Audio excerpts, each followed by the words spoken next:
And hello, guys. Welcome back to the Up to 11 podcast with your host, Dan Groom, season 1, episode 8. We're getting close to the 11th now. I think if I don't do like a news podcast episode, the Slipknot one will be the final episode for the year. So we'll start season 2 next year. Potentially. Potentially. So our last one was the vaccines at the Wolf and Hall. If you haven't listened to that one, go give it a listen. I really just talk a load of drivel for about an hour and 3 minutes. I've got the length of it up here. I want to talk to you guys about a band that I was on the fence about since a departure of their main lead singer, Tom Meehan. That is Kasabian. I love Kasabian. I think they're one of the best live acts around, and tonight was no different. I'm recording this about 4 hours after the show. It's just gone past 3:30 in the morning on Saturday morning, and I was quite skeptical because I did have tickets to see them. I think 2 years ago, um, in Birmingham, but at the Utilita one, where Tom wasn't part of it, and I thought, you know what, I'll buy the tickets. And then for some reason, I decided to sell them, and I'm like, I'm not really fussed about going to see them anymore because I wasn't keen on the album. It was called what? The Alchemist's Euphoria. Hell of an album name, and it's got a sick album cover, but I just didn't really enjoy the album. I mean, the Alligator's a decent song, but that is as far as it goes when it comes to that whole album. Um, so yeah, and I didn't like. The, if I'm being honest, I doubted Serge Pizzano's like, oh, can he do it without Tom? Can they do it without Tom? And so when I purchased these tickets for this tour, I was like, I'll give him a chance. I was gonna go with my mate Ewan, but he didn't want to go, so I sold the ticket pretty late on. Um, Luckily, someone purchased it, so I'm happy for that person whoever bought a ticket. Who bought my ticket on Thursday morning, I think it was. I can't remember when I bought it. I think it was on. I think it might have been Wednesday. It was Thursday. I can't remember now, but yeah, it doesn't matter. So they have an album out called Happenings. It came out about midsummer.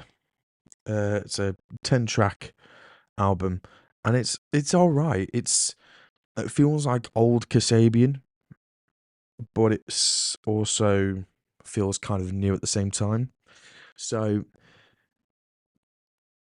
I was like, yeah, you know what? And I really wanted to go see him again. So purchased the tickets. Problem is, it was a bloody Friday, so I was like, great, I'm gonna have to book it off. Fun times. So yeah, and it was a good show. I even said to these people outside, because I've got on my wrist still the number 13 at the, well, it's now called B People's Live. If you want to know where I was.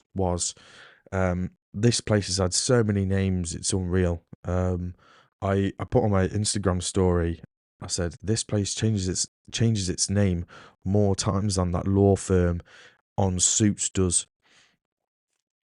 So for 6 years it was called Results World Arena. Then before that it was called the Genting Arena, which was a casino. Then it was the OG, the LG Arena, um, as we always known from it. Then it, as we always know it, um, as it's always known by. You know what I mean? Well, it's technically the NEC. It's known by the NEC, isn't it? Um, that was the LG was for 6 years, and then it was just called the NEC Arena from like early 80s. That's mad.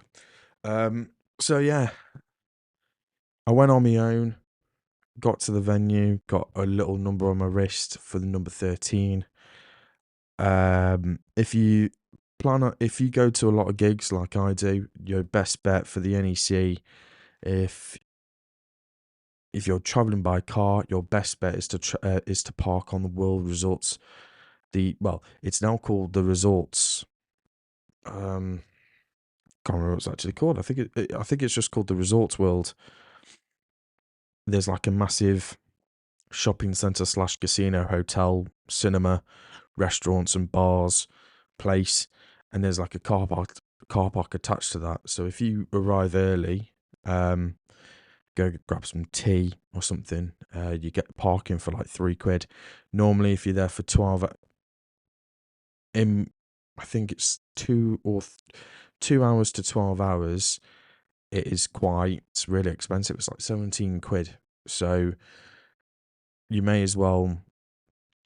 They get you, don't they? Really, by spending money in the place to then get parking for cheap. But you were planning on doing that anyway, so I think it's a nice incentive. So so yeah, go into the car park. Sometimes if you arrive like an hour before if the doors have opened already, don't say you're there for the gig, because they'll turn you away, because there might be someone at the front bit to where they go up where you drive up the ramp to the car park. There normally is a person that stops you. My mum and dad had that issue when they went to see Rick Astley early in the year. I think it was. And yeah, they said they were going to the gig, or I can't remember if they said they were going to the gig or not. But they either drived in there or went onto the normal car park, because the normal car park it's a bit of a walk, I tell you, because if you don't pay for parking, you have to pretty much walk. I think it's not really a mile, but it feels like a mile. It takes you about 20 minutes to walk to your car, and then you've got to join everyone leaving the place, because yeah, it's always best to park on the Resorts World shopping centre car park for future reference. So yeah, so if you want if you want to know how you get your parking for cheaper at the place, so you go into a restaurant, and then you take your ticket with you, and then as soon as you finish in the restaurant, I think you have to spend about £20, or so. I think it's 20. I think I remember it's £20. So you literally have your tea. Me and Ewan, we would always have a Nando's, which is just down on the basement floor. There's a Pizza Express. There's the burger place. There's what else is on that bottom bit? I can't remember. But yeah, we'd have a Nando's. We'd take our receipt to the service desk, and they'll validate your ticket, and then you get your parking for £3. So you've paid for your tea essentially, and then you've got your parking for £3. So you probably spend about, the two of you probably spend about just over £40, I'd say, for food and your parking. Otherwise it'd be £40 for your food and another £20 for parking. So yeah. So I got there. I didn't get there early, if I'm being honest. I got there like an hour and a bit before the doors opened. So when they gave me the number 13, I was like, wow. And when I walked up to the main doors, I was like, this is it. I would have hazarded a thought there would be more people by the door, but no.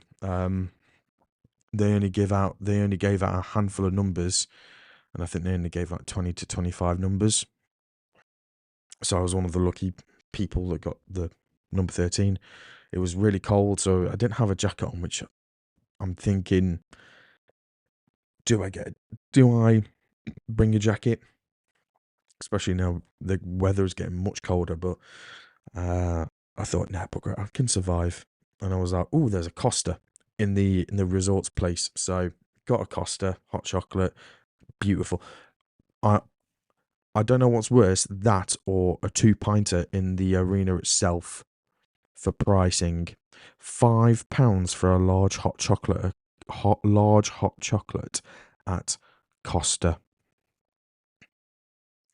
Honestly, I couldn't believe my eyes. I was like, you. So yeah, but it kept me warm, so I'm happy. It kept me warm whilst we were waiting. Got in fine.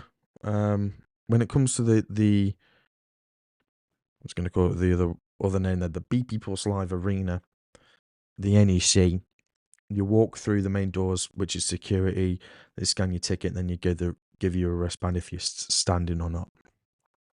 And you've got half hour to go get merch, get a drink, and then you can make your way down the tunnels if you're standing. And so, and obviously with us being numbered, we didn't have to worry about that. We could go and get food and drink and not have to worry about not getting to the front or anything like that. So it's always a good little thing that they've been doing it only a few times. And funny enough, there was an old guy who was one of the arena security staff, nice bloke. He was doing it. The last time we went to that arena was for Tenacious D, in May, I want to say. My mate purchased the tickets for that one. It was a good gig. I'm surprised at how good they were, and they were doing the numbered system. So you would walk in single file, and then you'd be up at the barrier, so you didn't need to worry about leaving the queue, as it were.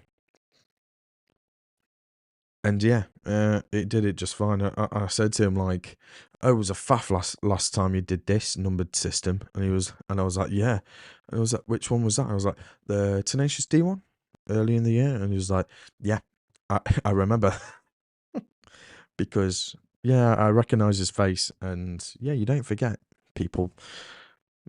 Anyway, it worked well. It actually worked more. It worked out better than it did. So I went before all that. I went to purchase a tea, 35 quid. Hang on, where did I put my phone? It might have been 20. I don't think it was 25 quid. That's quite cheap for merch. Where's my banking? Where's my banking app on my phone?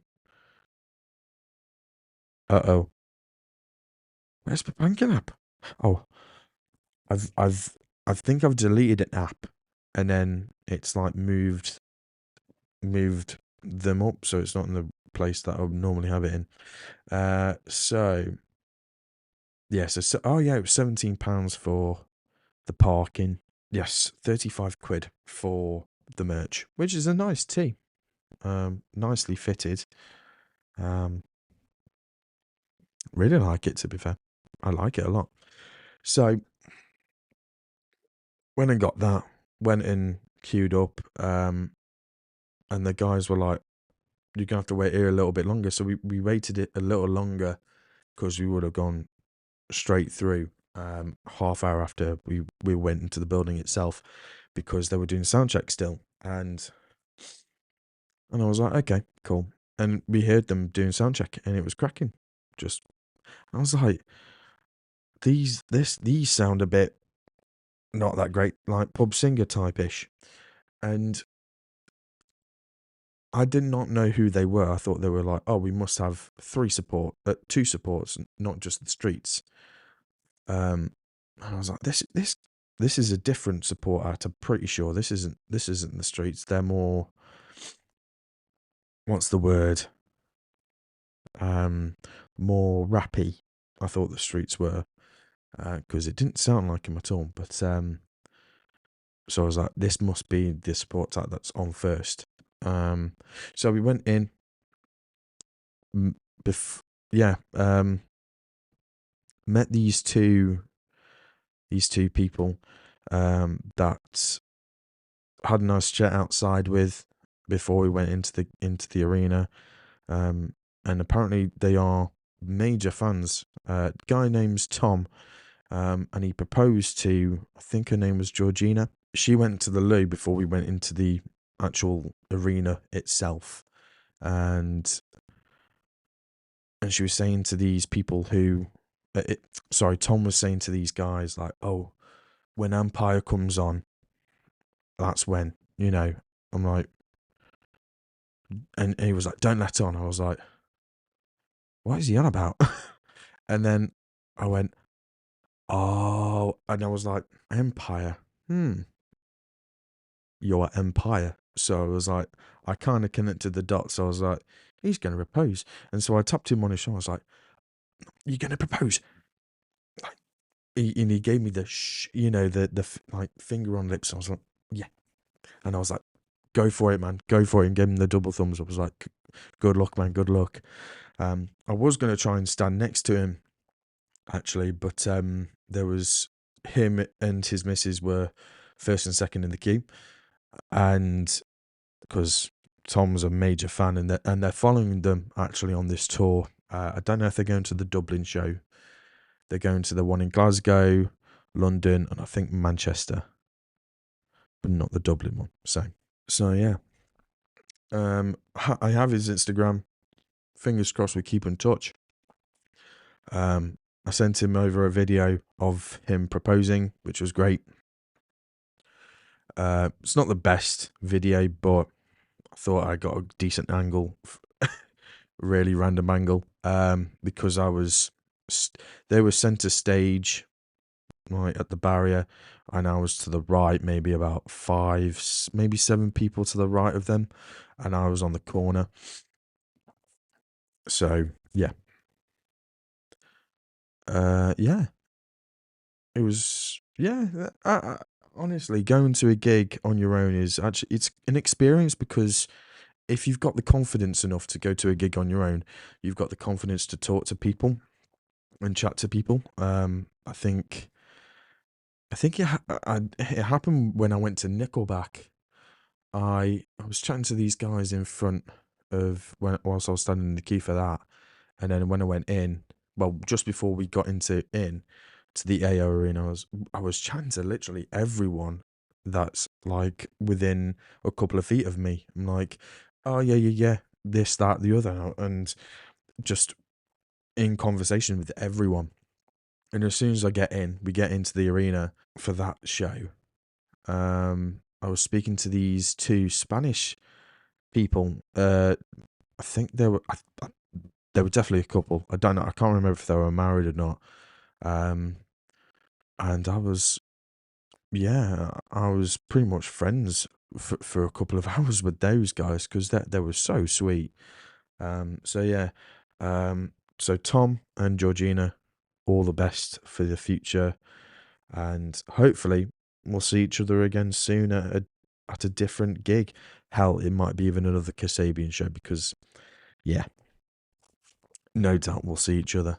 They come from Watford, and they got there at 10 a.m. in the morning at the venue, and I was like, damn, Kasabian were big, but they're not that big no more, you know.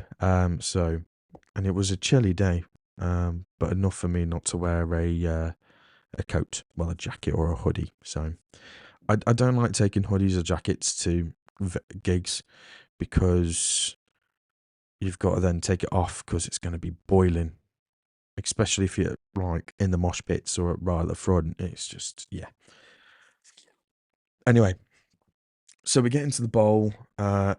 Before that, talking to the guy who was number 14. Really nice lad. I didn't catch his name, unfortunately. Stood by him for the whole gig, and I, all I remember was he was 19 and he went to the vaccine show as well in Wolverhampton. I was like, "Oh, Wolf and Hall." It was like, "Yeah, yeah." I was like, "Yeah, they were good, weren't they?" And I was like, I'm if I'm being honest, were you on the right hand side? Because you look quite familiar." And it was like, yeah, I was at the barrier on the right hand side. I was like, oh, right. Yeah, you kind of look familiar, if you know what I mean. Like I've seen you before, but not really. And I was like, I'm pretty sure I was in front of these three of these girls who were dressed in cowboy boots and hats, cowboy outfits, and he was like, "Yeah, I think I was like three people to the right of there," and I was like, "Yeah." So yeah, was chatting to him, very nice. He had a bit of a horrible experience by the person next to him, who was vaping and definitely had one too many before he came into the arena. Um, I don't like people like that who are just rowdy, especially after a drink. You know, mate, just enjoy this show and don't piss off anyone because it was a well behaved gig. There was no pushing and shoving. There was actually no one coming over the barrier from my vision anyway. From like because I had a good view of the whole front near enough, and probably I didn't see maybe 20-30% of the barrier, but we saw the rest of it and it was all right. And there was a lot of mosh pits and there was a lot of jumping up and down. So it was a well behaved crowd, I must admit. I think it's because Kasabian are for the older generation, as it were, for the mm, early 30s, mid to late 30s, you know, early 30s to mid 30s, not late 30s. Well, it can be because they've been a band for 20 for oh, hang on. I think they've been a band for over 20 years if I'm not mistaken, because I think the self-titled album came out 2004. Was that 5? Yeah, the self-titled album came out 20 years ago. That's mad. That's mad. I remember the first time listening to Kasabian was on it was on a FIFA game. And I think it might have been Club Foot. No, LSF, I think. On FIFA 2006. No, it was 04, wasn't it? Where you have Perlo, TT, and someone else on the cover. I can't remember. Yeah, definitely, no, definitely 2004, LSF. So yeah, that's mad, isn't it? Bloody 20 years ago. And it's been 20 years since it's been 10 years since 4813 came out, which is mad as well to think. Anyway, so yeah, we were waiting. We weren't waiting long, to be honest. Because when we got into the bowl, I think half hour later, the support came on, and they were called the Streets. And I was like, I've, I haven't heard of them. Well, I have heard of them, but I haven't listened to their music. And then, oh, I can't remember what the actual song is called. Don't You Know It? I think it is. They played a big set. Fit, but you know it. I think that's the song. I was like, oh, it's these guys that sing that. I did not know that. So they had a big set. So it was just them as support.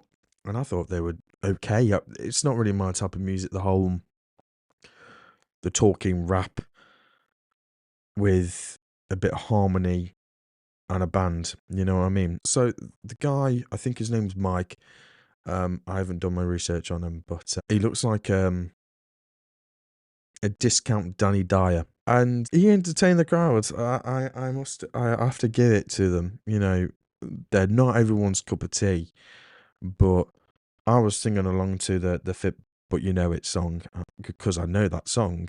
That used to be on the radio all the time. If I'm being honest, that might have been on a FIFA game as well. I can't remember. Not everyone's cup of tea, but people were singing along, and I was like, "Holy moly!" There's people here that come to see these guys and not Kasabian, and I get it because they're quite. I can't really say what they are like.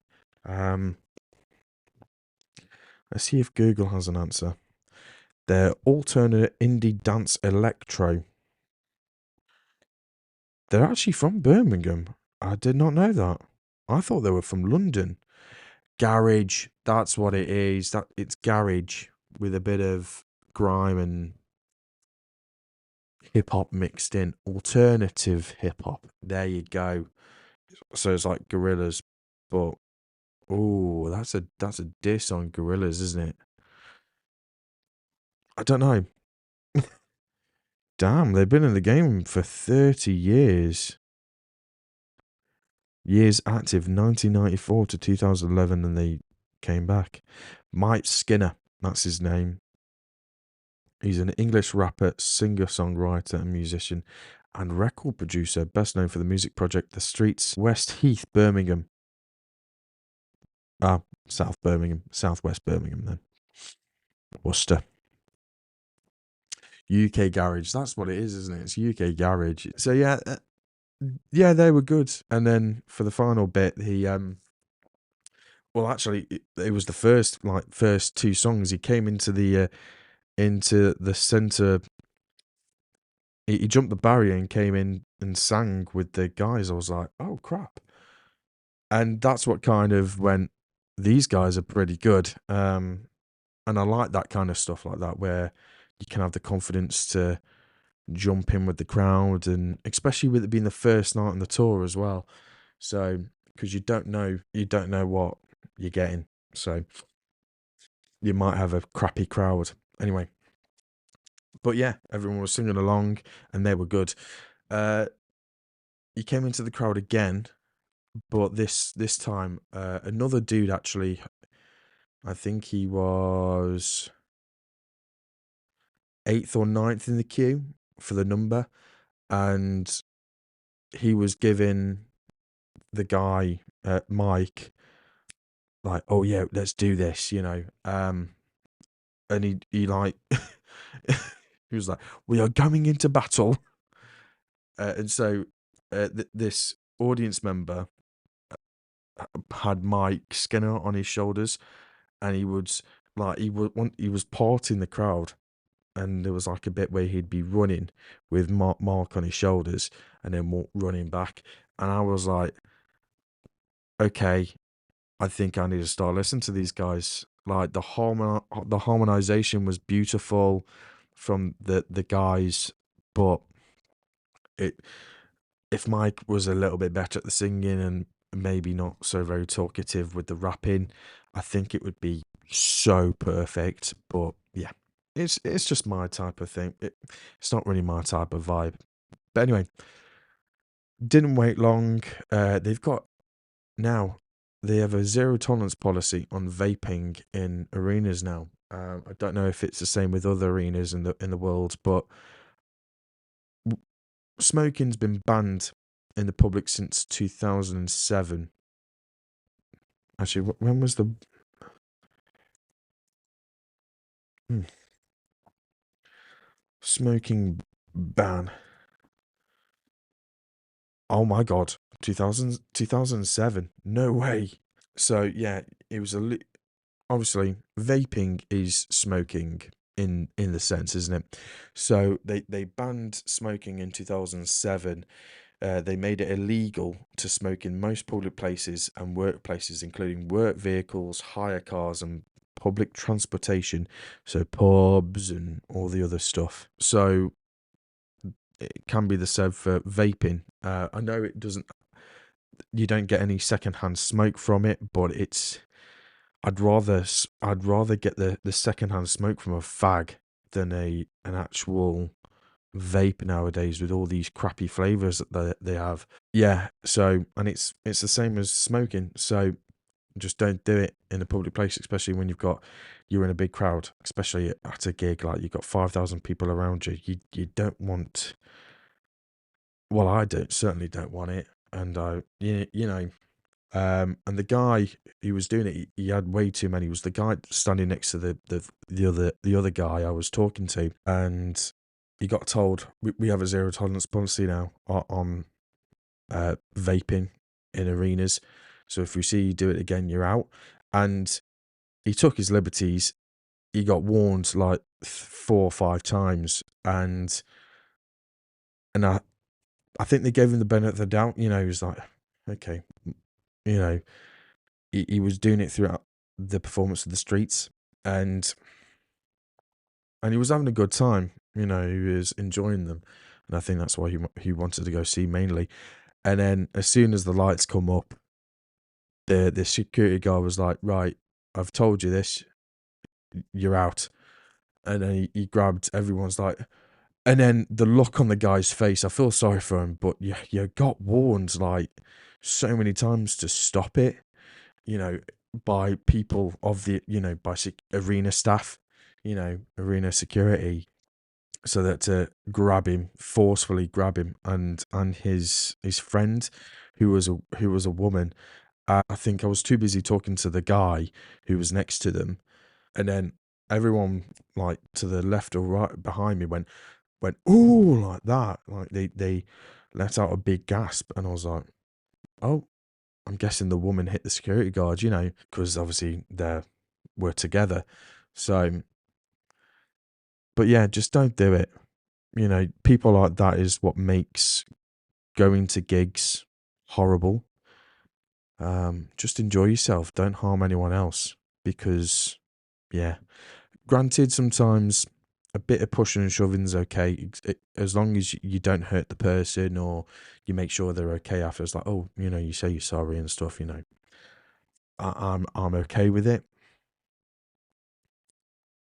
But yeah, he was flailing about when the streets were on, and yeah. Anyway, I'm glad they got rid of him. So yeah. So Kasabian came on. I think it was bang on 9 o'clock or 5 to 9. I can't actually remember the actual time, but they came on, did an hour and 40 minutes. I think it was. Came on and played "Call" and "How Far Will You Go." 2 songs from the Happenings album. And I was like, yo, these actually sound pretty good live. And so I was like, yeah, sweet. And then they played the OGs. So they played Clubfoot, Ray, The King, Underdog, Shoot the Runner. And I was like, okay. I can they've changed them a bit on how they play them live as well. The drummer plays them differently, I've noticed, and sometimes and they play the studio versions. So like, it's hard to explain. So they'll do, yeah, it's hard to explain. So like, little bits in the studio albums on those tracks, well, you don't normally hear them live, but you heard them. I was like, oh, that's a little nice touch. They've actually put, you know, and yeah, when Clubfoot came on, and then when Underdog and Shoot the Run, I was like, well done, Serge. Congrats, man. Maybe they should have renamed it, and maybe they should have. I do miss Tom. I feel like they won't be as big as they used to be without him, in my opinion. Because Tom, a lot of people will say this, he was the voice of that band, because he had such a thingied voice. It's the same with Queen. Freddie had such an amazing voice.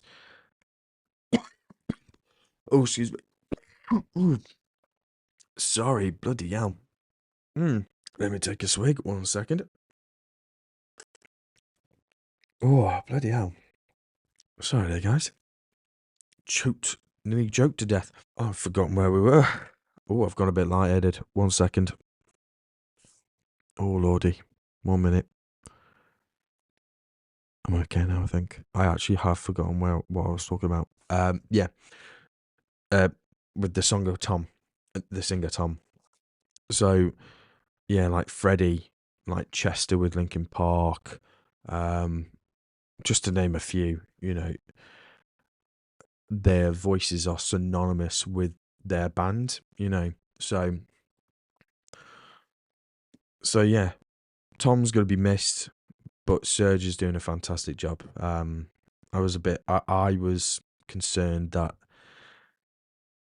if I'm being honest, both of them were quite strong people, as in too many egos. But um, if you knew what happened with Tom, why he left the band, I kind of get why he left, and they were, because it wasn't just that one time; it happened apparently on multiple occasions.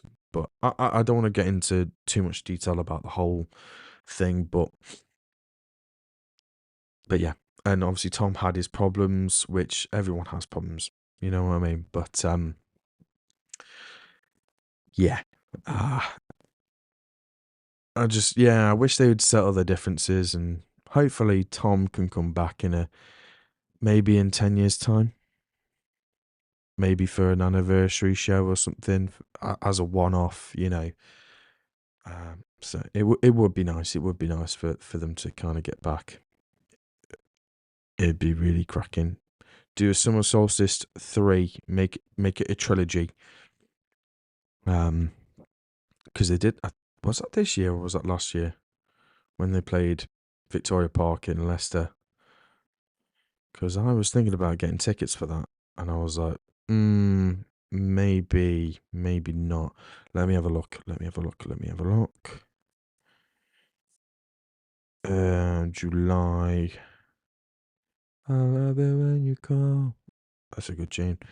Yes, it was the 6th of July of this year. Actually, let me have a look what songs they played on that.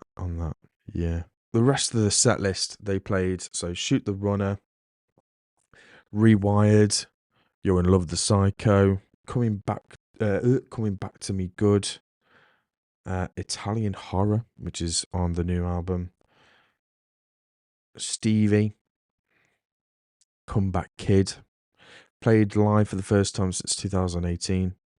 Then they, well, it wasn't the song from the album that I haven't really listened to, Stargazer, on the B stage, where Serge went out and they had this thing pop up in the middle of the arena, and he was doing like a laser show. It was actually really cool. Great. So, excuse me, sorry. Once you stop, you can't stop, you know. So yeah. Then they played Treat, which is one of my favorites.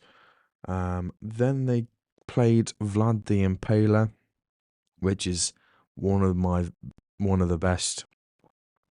And then obviously Empire came on.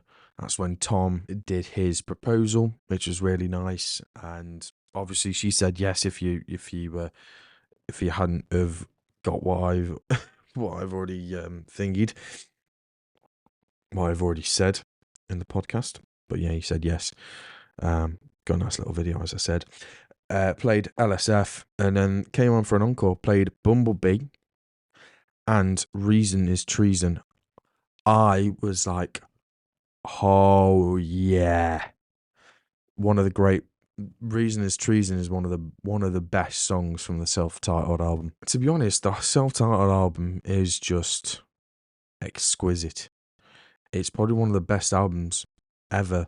It's one of the best debut albums, I have to say. They've then Blessed Acid House, and I thought they were going to do maybe another one and then jump into the final song, but they didn't, which is fair play. I thought they were going to play Stuntman, because when they kicked off with Reason is Treason, I was like, oh, they're doing Stuntman, but then the whole key changed, and I was like, oh, it was just a nice little snippet, and then Fire was cracking as per. Yeah, great night. Yeah, I can't really fault anything from the band. So 4 songs from Crying Out Loud, 4 songs from Happenings, 3 from 4813, 3 from Self-Titled Album, 3 from West Rider Purple Lunatic Asylum, 2 from Empire, 1 from The Alchemist's Euphoria, and 1 from Velociraptor, which I wish they played more tunes from Velociraptor. I really wish they played more. Days Are Forgotten, Goodbye Kiss. Oh, that's a tune. Switchblade Smiles. That's a one that they should have played. That's what they should have played, and then before the final song, because that would have been epic. Can you feel it coming? Can you feel it coming? Can you feel it coming? Or they could have just gone with the Velociraptor, which is always a tune. It's pretty a quick song, so they could fit it in for like 3 minutes. It's always a good tune. That anyway. So that's the set list. It's the first night on the tour. Oh crap! We've been talking for 46 minutes already. Oh, I thought I was flying through this. I think it was because I was talking about the I can't remember what. Anyway, so their next few shows are as follows. So they are playing at the Hydro tonight on the 9th. They're playing in Dublin on the 11th on Monday. Then they're playing at the O2 on Friday. That's quite a big gap, isn't it, for shows, isn't it? Really big gap. Then they're heading straight up to Co-op Live in Manchester on the 16th of November. I think tickets are still available for every show. Let me have a look. See, it's not a lot, but there's a handful of tickets left for the Glasgow show tonight. Near enough one available in every section, like 3 or 4 dotted around. Sorry, I had to pause it then because I couldn't stop coughing. The 3 Arena in Dublin, there's a handful of ones left for that one. For the London show at the O2, oh, that's a sold out gig. I don't think this Birmingham show was a sold out one. I could be completely wrong. I can't remember if it was sold out or not. I was checking on the day, but I just couldn't remember. Actually, I couldn't see it actually. For their Manchester one, there's quite a lot of seats left for that show, so grab them while you can, guys. There's seating and standing available for pretty much every gig, apart from the London show. That's on Ticketmaster. You could probably get one elsewhere from C Tickets, Gigs and Tours, or the AXS ticket people. Yeah, do they have their merch on the line yet? I don't think they do. Yeah, they don't. Fair enough. I think it's just the music, isn't it? Yeah, just the music. Yeah. Oh well. And that's their last shows for the year, I presume. So yeah. So I've talked about the venue. I've talked about the album, sort of. I've given you general information, haven't I, about the venue and stuff and what's happened. If you want to know what my gigs were for the other show, the last time I saw them was at the Utility Arena in 2017 for the Crying Out Loud tour, where Slaves were support. They were cracking. Sorry, if you want to know who Slaves are, then they're now called Soft Play. I kind of agree with the whole changing of the name of Slaves. Yeah, it's a bit of a weird, wasn't it, as a band name, and I think that's what stopped them progressing as a band, because they've been kicking it in as supports for some big bands, and they've been kicking it at their festivals for years. But yeah, I did try and get tickets actually for them. I think they're actually playing now. Actually, I think it might have been the last couple of weeks ago. I think they did the last show a couple of weeks ago. And then it was the King Power Stadium show when Leicester City won the league. They played 2 nights at the King Power Stadium. I think we went the Sunday. I cannot remember. And then the one before that was for their